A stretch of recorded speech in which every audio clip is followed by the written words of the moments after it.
Vous êtes sur Afro Panorama et vous écoutez Entrevue. Notre invité aujourd'hui s'appelle Murphy Lutete.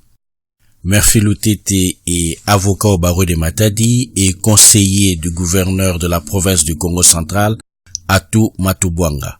Bienvenue à tous.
Murphy Lutete, bonjour.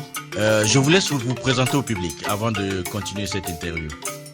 Ce qui est le plus important, c'est que Maître Murphy Lutete, comme tu dis, avocat au barreau du Congo central. Maître Murphy Lutete est conseiller en charge des questions politiques de la territoriale et de la décentralisation de son Excellence, Monsieur le gouverneur de province du Congo central, Atou Matubwanga. Maître Murphy Lutete est le secrétaire général de la jeunesse responsable et cadre de l'AFDCA, regroupement politique cher à l'honorable sénateur Modeste Bahati Lukwebo. Merci Maître Murphy Lutete. Vous êtes connu dans le milieu politique dans le Congo central, à Matadi plus particulièrement où vous exercez. Si nous avons demandé à parler avec vous aujourd'hui, c'est à propos de l'affaire qui défraie la chronique et qui oppose le vice-gouverneur Louemba Makosso à Madame Muyita Ankieta. C'est un secret de polichinelle, tout le monde est au courant de ce qui s'est passé. Mais ce qui va nous intéresser, c'est d'avoir le témoignage de quelqu'un qui est aux premières loges. Parce que vous savez, quand il y a un scandale, il y a des faits et puis il y a beaucoup de rumeurs qui circulent. L'objectif aujourd'hui, c'est essayer de comprendre ce qui s'est réellement passé et de faire la part des choses entre les rumeurs et les faits. Donc, Madame Muyita Ankieta travaillait au gouvernorat. Quel était réellement son poste au gouvernorat? Madame Muyita était assistante de son Excellence, Monsieur le gouverneur de province. Était assistante de son Excellence, Monsieur le gouverneur de province. Assistante de son Excellence, ça consiste en quoi exactement? C'est quoi son travail? Non, l'assistance, c'est un terme générique. Oui. Un assistant, c'est celui qui assiste le gouverneur, mais c'est-à-dire c'est le gouverneur qui attribue des tâches précises. Mais on est assistant. Mais qui est au gouverneur maintenant de définir vous assistez en quel domaine. Et donc, sa présence au niveau du gouvernorat, c'est le fait même du gouverneur lui-même. Si je comprends bien. Sa présence au gouvernorat, c'est le fait de l'acte juridique qui l'a nommé, qui a donné, qui a fait qu'elle soit présente aux côtés du gouverneur. Alors, quel était son profil qui plaide pour qu'elle puisse occuper un tel poste? Quel a été son parcours? Est-ce qu'elle a été membre de son parti politique? Est-ce que c'est quelqu'un qui a des compétences particulières? Qu'est-ce qui a fait qu'elle se soit retrouvée à ce poste-là? Et si ma mémoire ne me trahit pas, elle y était depuis 1 mois, 2 mois tout au plus, c'est bien ça? Non, nous sommes tous dans un même arrêté avec elle. On a été nommés le 11 juillet 2019 ensemble. Mais il faudra retenir que dans le cabinet politique, chacun sait comment il est arrivé. Donc, il n'y a que le gouverneur qui sait utiliser les collaborateurs. Dans un cabinet politique, les profils, c'est le chef qui les dessine. Il sait qu'à tel endroit, j'ai besoin de tel profil, à tel endroit, j'ai besoin de tel profil. Il est difficile quant à nous de dire qu'elle avait tel profil. C'est le chef qui sait pourquoi il a placé tel à tel endroit. Alors, on va revenir aux faits.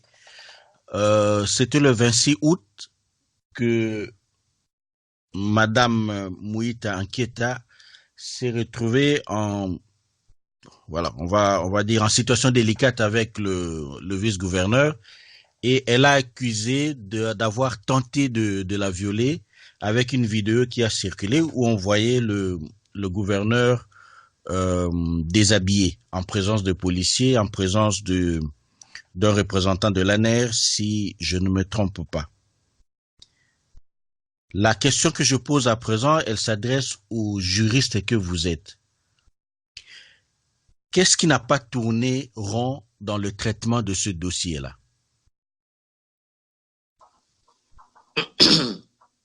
Qu'est-ce qui n'a pas tourné rond dans le traitement de ces dossiers-là? Ça ne sera pas impossible pour moi de répondre à cette question, mais ça sera délicat pour moi de répondre à cette question parce que je suis un officiel en tant que conseiller politique du gouverneur. Et quand on est conseiller politique du gouverneur, on est à la fois conseiller politique du gouverneur et de son vice-gouverneur, puisque le deux constitue un seul cabinet. Donc, par rapport à cette situation, tous nous l'avons suivi dans les réseaux sociaux. Il est difficile de déceler les vrais problèmes, mais puisque le dossier se trouve entre les mains de la justice, je pense que la justice, par le jugement définitif, va établir des responsabilités pour dire tel a fait ceci, tel a fait cela. Mais pour l'instant, nous avons tous suivi dans les réseaux sociaux ce qui s'est passé. Alors, je vais repréciser ma question peut-être autrement. Est-il normal que cette arrestation ait été filmée et ait été diffusée, si on devrait parler d'arrestation? Nous condamnons cet acte. Nous condamnons cet acte parce que je pense que monsieur le vice-gouverneur n'a pas posé un acte qui a heurté le mœurs parce que il a été surpris dans une maison. Donc, les faits se sont déroulés dans une maison bien clôturée, fermée. Je pense qu'il n'y a pas eu, le vice-gouverneur n'a pas commis l'infraction d'effraction, il n'a pas cassé la porte puis accédé. La porte était ouverte à volonté. Donc, je pense que nous avons condamné cet acte de filature de la part de certaines personnes qui se sont retrouvées sur ces lieux au moment de ce que nous avons vu avec vous dans les vidéos qui ont circulé dans les réseaux sociaux. Je pense que le vice-gouverneur ne mérite pas ce traitement. Vous parlez de filature, donc vous faites allusion aux forces de l'ordre? Non, on ne peut pas seulement être filé par les forces de l'ordre. Tout le monde peut faire la filature. Quand on voit la vidéo, il y a une policière, il y a des officiels. La question est celle de savoir qui a autorisé qu'on puisse filmer et qu'on puisse diffuser. Est-ce qu'on le sait aujourd'hui? Non, je crois qu'à ce stade-là, nous ne pouvons pas dire quoi que ce soit. Et c'est la justice, le travail de la justice. Donc nous attendons la résolution de la justice. Cette affaire a eu des suites. Le vice-gouverneur et le gouverneur ne sont plus à Matadi pour le moment. Qu'est-ce qui leur est reproché par la hiérarchie et qui a motivé leur suspension? C'est de ça qu'on parle, je pense. Bon, parler de la suspension, je ne sais pas les confirmer parce que moi, je n'ai vu aucun document quant à ça. En tant que conseiller politique, je crois qu'il faudra quand même que le pays fonctionne dans les normes. J'ai lu le message phonique qui a été envoyé à Matadi où l'ancien vice-ministre de l'Intérieur, l'ancien vice-premier ministre de l'Intérieur, Basile Olongo, a demandé au gouverneur et au vice-gouverneur de se rendre à Kinshasa, où il devait se présenter au parquet près de la Cour de cassation, afin qu'il soit entendu par rapport à ces dossiers. Quoi de plus normal, parce que le vice-gouverneur est impliqué dans un dossier, le gouverneur qui est le chef de l'entité doit aussi donner sa version des faits en tant que renseignant. Je crois qu'il était le plus normal qu'il puisse se déplacer de Matadi vers Kinshasa. Ça, c'est l'information que moi j'ai. Bien que cela s'est produit alors que moi, je n'étais pas sur place parce que je suis en déplacement et je suis en train de suivre de loin, comme toi, cette situation. Donc, à mon entendement, aucun document suspendant le gouverneur a été produit, mais il y a un message fourni que le rappela à Kinshasa pour consultation et éventuellement déposer auprès du procureur près de la Cour de cassation les informations qu'il détenait par rapport à ces événements. Qui dirige actuellement la province alors? La province ne peut pas être abandonnée. Lorsque le gouverneur n'est pas là, automatiquement, c'est le vice-gouverneur qui fait l'intérim. Lorsque le vice-gouverneur n'est pas là, c'est le ministre le plus précédent qui assume l'intérim de deux. Pour l'instant, le ministre le plus précédent, c'est le ministre professionnel en charge de l'intérieur, les confrères, camarades, Excellence Marcel et Matoumpa Bouka, c'est lui qui assume l'intérim du gouverneur de province. Donc, au moment où nous parlons, il n'est pas question de suspension du gouverneur, il n'est pas question de révocation. Non, en tout cas, à mon entendement, je ne vis aucun document dans ce sens. Pour qu'ils puissent être entendus en tant que renseignants, pour donner leur version des faits, c'est quelque chose qui doit prendre combien de temps? Bon, un gouverneur n'est pas un métier ordinaire. Un vice-gouverneur aussi n'est pas un métier ordinaire. Donc, la loi a prévu des mécanismes propres pour que le gouverneur et son vice-gouverneur puissent être entendus par les instances judiciaires, sauf s'il y a cas de flagrance. Mais je crois que dans le cas du gouverneur, juridiquement parlant, il n'y a pas de flagrance parce qu'il est renseignant. Mais pour qu'il puisse se présenter auprès du magistrat ou de l'officier du ministère public, la loi prévoit un certain mécanisme, notamment, vous avez certainement, je crois que vous allez en arriver là, mais j'anticipe, vous êtes au courant que le procureur près la Cour de cassation a envoyé un réquisitoire auprès de l'Assemblée provinciale du Congo central afin que l'Assemblée provinciale autorise ou non la poursuite du gouverneur par rapport aux faits qui lui sont reprochés. Donc, il faudra que maintenant, au regard de certaines dispositions réglementaires de l'Assemblée provinciale, en l'occurrence l'article, je crois, 189 du règlement intérieur de l'Assemblée provinciale qui prévoit que pour mettre en accusation un gouverneur, un vice-gouverneur, un ministre provincial, il faudra que cette question soit débattue à la plénière. Et à la plénière, après débat à la plénière, il faut qu'un vote soit fait, soit organisé, et que pour que cela soit effectif, il faudra que les votes soient en faveur de ces poursuites à la majorité absolue. Donc, comme nos députés sont nombre de 41, il faudra au moins 42 voix pour se voter pour qu'il y ait poursuite, que le gouverneur soit mis à disposition de la justice et que les enquêtes soient ouvertes à sa charge. 22 voix, c'est ça? Ils sont 41, il faut 22 voix. 22 voix sur 41 députés. Oui. Est-ce qu'il y a des faits qui sont reprochés au gouverneur? Je ne sais pas les dire. Ça dépend de la personne qui traite les dossiers. Parce que le gouverneur peut être indexé. Le gouverneur peut être là comme renseignant, tout dépend. Parce que en droit, les qualifications de l'infraction peuvent changer à tout moment. Les juges peuvent changer les qualifications d'une infraction selon qu'ils puissent apprécier le fait et les éléments. Pour l'instant, il n'y a pas de faits précis reprochés au gouverneur. En tout cas, à ce que je sache, il y a un principe constitutionnel d'ailleurs de présomption d'innocence.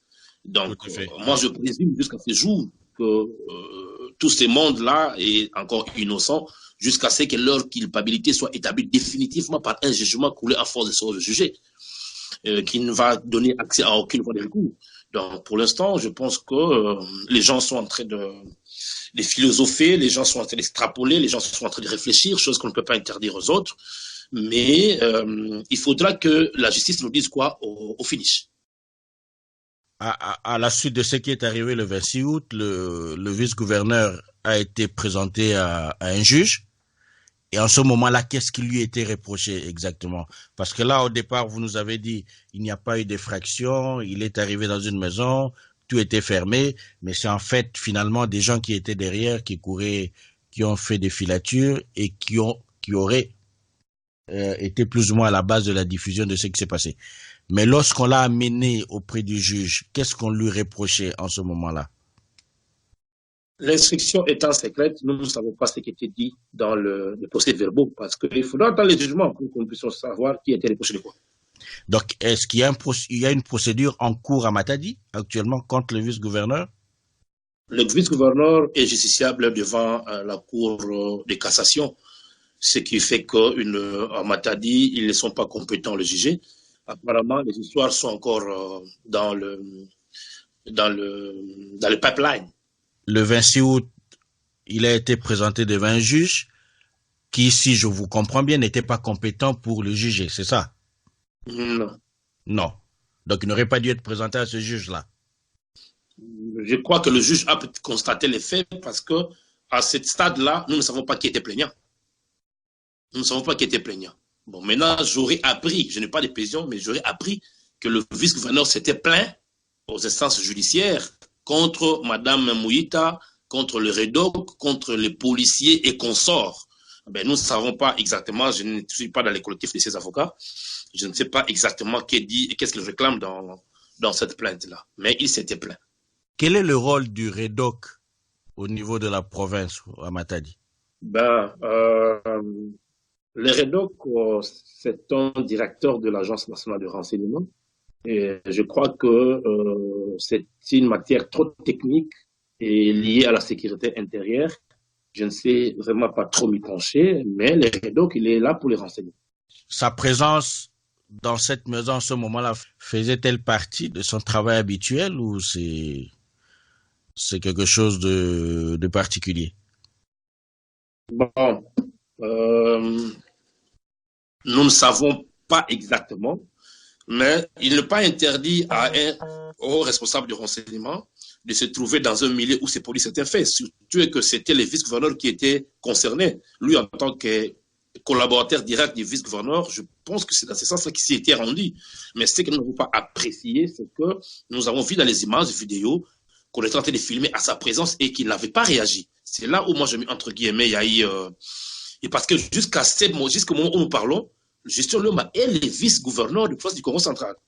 Et le REDOC dépend du vice-gouverneur. Il est le collaborateur immédiat du vice-gouverneur et il devait apporter protection au vice-gouverneur à cet instant-là. Moi, ça, c'est mon jugement et ma lecture de fait. Mais à regarder cette vidéo, finalement, quand on voit comment les individus interagissent, l'observateur extérieur identifie où se trouve le pouvoir. Ce n'était pas au niveau du vice-gouverneur, apparemment. C'est ce que nous avons déploré. Il a été mis dans une situation d'inconfortable où il n'avait pas de pouvoir à ordonner quoi que ce soit. Donc, on l'a traumatisé et il n'était pas en mesure de donner ne fût-ce qu'un ordre à qui que ce soit parce que, humainement parlant, et je crois que même les REDOC à cet instant devaient donner l'ordre à tous ceux qui étaient en train de filmer, même prendre en otage, saisir ce téléphone-là qui a servi de filmage. Bon, c'est là où nous avons dit que les responsables du service de sécurité a failli un peu parce que c'est lui qui devait protéger en premier lieu le vice-gouverneur de province parce qu'il est vice-gouverneur de province jusqu'à l'instant où il commettait cette infraction-là, s'il y avait infraction. À l'heure où nous parlons, est-ce que vous avez des nouvelles fraîches du gouverneur et du vice-gouverneur? Puisque je suis leur conseiller politique, je parle avec eux tous les jours. Comment vont-ils? Ils vont très bien. Ils sont tous bien, ils sont sereins, ils sont ensemble tous les jours, ils échangent, ils communiquent tous les jours, ils se partagent des informations. Et ils n'ont rien à se reprocher l'un envers l'autre. Vous pensez qu'ils pourraient reprendre leur travail? Il y a un délai à peu près? Je ne sais pas dire à quel moment, mais ça dépend. Ça, c'est le pouvoir discrétionnel de la tutelle. Lorsqu'ils analysent que le fait leur reproché ne constitue pas d'infraction ou qu'il y a peut-être imprudence ou peut-être légèreté dans le traitement de tel ou tel aspect, je crois que l'autorité n'a qu'à apprécier. Ils peuvent rentrer aujourd'hui, demain, après-demain, ça dépend de l'autorité des tutelles. Mais moi, je pense qu'il y a plus de peur que de mal. Il y a plus de peur que de mal. Ouais. Il y a une rumeur qui circule selon laquelle M. Antoine Gonda serait candidat au poste de gouverneur de la province du Congo central. Vous avez employé les conditionnels. Je ne sais rien confirmer, mais il faudra tout savoir s'il y a vacances dans les postes de gouverneur du Congo central. En fait, c'était ma question. Donc, il n'y a pas vacances aujourd'hui. Donc, il n'y a pas de raison d'avoir des candidats. Vous êtes au courant qu'il n'y a pas vacances. Il y a un gouverneur en fonction. Vous allez parler des candidats comme alors qu'il y a un gouverneur en fonction. Monsieur Murphy Lutete, merci d'avoir accepté de répondre à nos questions. Je vous laisse le temps de prononcer le mot de la fin. Non, les mots de la fin, à cet instant, nous devons appeler chacun à ce qui concerne, surtout vous les hommes des médias. Vous devez beaucoup travailler dans le cadre de la cohésion provinciale, la paix et l'unité du Congo central. Il ne faudra pas que nous puissions laisser la population errer et se heurter dans les antivalaires, parce que lorsque vous entendez certains messages, excusez-moi, certains appels qui viennent des différents groupes, qui frisent les conflits ethniques, nous ne sommes pas prêts au Congo central d'hériter de ce genre de conflits. Le Congo central, c'est la seule province qui n'a pas été divisée. Le Congo central, c'est la seule province qui a gardé son unité depuis l'époque coloniale. Il faudra que nous puissions demeurer dans les Makuku Matatu que nos ancêtres nous ont laissés pour que nous puissions gérer cette province. Aujourd'hui, nous avons un gouverneur qui est de l'Cataracte, un vice-gouverneur qui est du Bas-Fleuve, un président de l'Assemblée qui est de l'Ukaya. C'est ça les Makuku Matatu. Et c'est ce qui démontre l'unité des peuples Congo. Il ne faudra pas que les gens viennent souffler le vent, les démons de la division au sein du peuple du Congo central.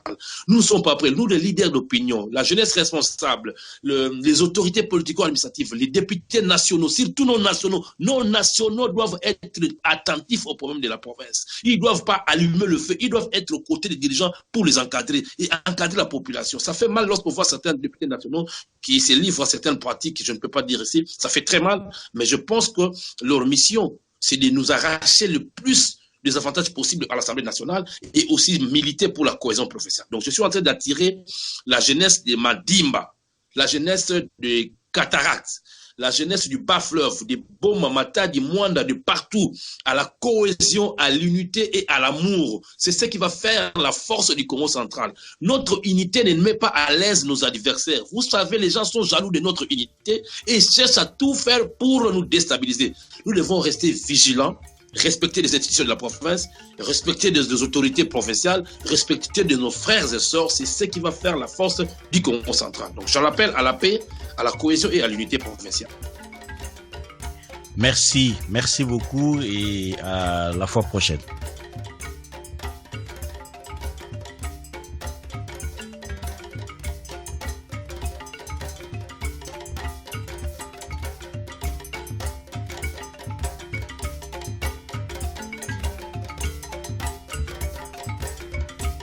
Amis à l'écoute, merci pour votre fidélité. Nous recevions aujourd'hui Maître Murphy Lutete, avocat au barreau de Matadi et conseiller du gouverneur Atou Matubwanga.